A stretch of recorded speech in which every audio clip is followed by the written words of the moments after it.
चलिए आज की इस वीडियो में कुछ इंपॉर्टेंट टॉपिक को देख लेते हैं। सबसे पहली खबर आ रही है पवन सिंह का गाना जो बॉलीवुड में रिलीज हुआ था, पता है कितने दिनों से ट्रेंड कर रहा है। स्क्रीन के ऊपर देख लेते हैं। देखो अभी तो ट्रेंडिंग लिस्ट में सिर्फ स्त्री 2 फिल्म का गाना भरा हुआ है, पवन सिंह का नीचे है बोलबम सॉन्ग। तो इस गाने की रिलीजिंग डेट देखें तो इस गाने को रिलीज किया गया था फैंस के बीच 1 अगस्त को, और जब हम वीडियो बना रहे हैं तो आज हो रहा है 19 अगस्त और पवन सिंह का गाना नंबर 1 पे 19 दिन से चल रहा है। 20 दिन आज रात शाम में हो ही जाएगा। खैर इसका अपडेट तो दिखाएंगे कितना दिनों का लकीर खींचता है। अब तक 20 दिनों का है। देखो स्त्री फिल्म में नए गाने आए, वो भी पवन सिंह से पीछे हैं। और आज की रात गाने का कहना है कि इतना ज्यादा हिट गाना था, लेकिन पवन सिंह का जब रिलीज हुआ था आज की रात पीछे चली गई। तो अब तक का लकीर यही कि पवन सिंह लगता है 20 दिनों से नंबर 1 पे ट्रेंड कर रहे। अरे यही वजह है कि बॉलीवुड वाले लोग शॉक्ड हुए हैं। पावर स्टार ही है वो, उनके जो इतने सारे फैंस हैं, ऑफ कोर्स लाखों फैंस हैं। अगली अपडेट, पवन सिंह की एक्स गर्लफ्रेंड अक्षत सिंह ने पवन सिंह के नए गाने का तारीफ कर दिया। साथ ही पवन सिंह और खेसारी लाल यादव के लिए बहुत कुछ बोला।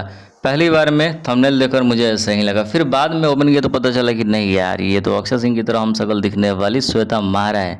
तो चलो देख लेते हैं श्वेता महारा ने भी क्या कुछ बोला। आपने नोटिस किया होगा कि जब ये दोनों भाई बन जाते हैं तो वो माहौल देखो आप, इंडस्ट्री का माहौल कितना पॉजिटिव होता है। अगली अपडेट पवन सिंह की पत्नी ज्योति सिंह की तरफ से आ रही है। ये वीडियो सोशल मीडिया पे इन दिनों बहुत तेजी से वायरल हो रहा है, सोचे दिखाते हैं। राधे श्याम रसिया साथ में है और ये पवन सिंह के चुनाव टाइम का फोटो। अगली अपडेट पवन सिंह के दोस्त दीपक सिंह के तरफ से आ रही है। क्या है पूरा मामला कि कल गुंजन सिंह के बेटे का दूसरा बर्थडे था। इसमें पवन सिंह नहीं पहुंचे, लेकिन पवन सिंह के मित्र पहुंचे हुए थे। लेकिन क्या है मामला कि पवन सिंह के खिलाफ एक भी शब्द या पवन सिंह के सपोर्ट में ही बोलने से मना कर दिया दीपक सिंह ने।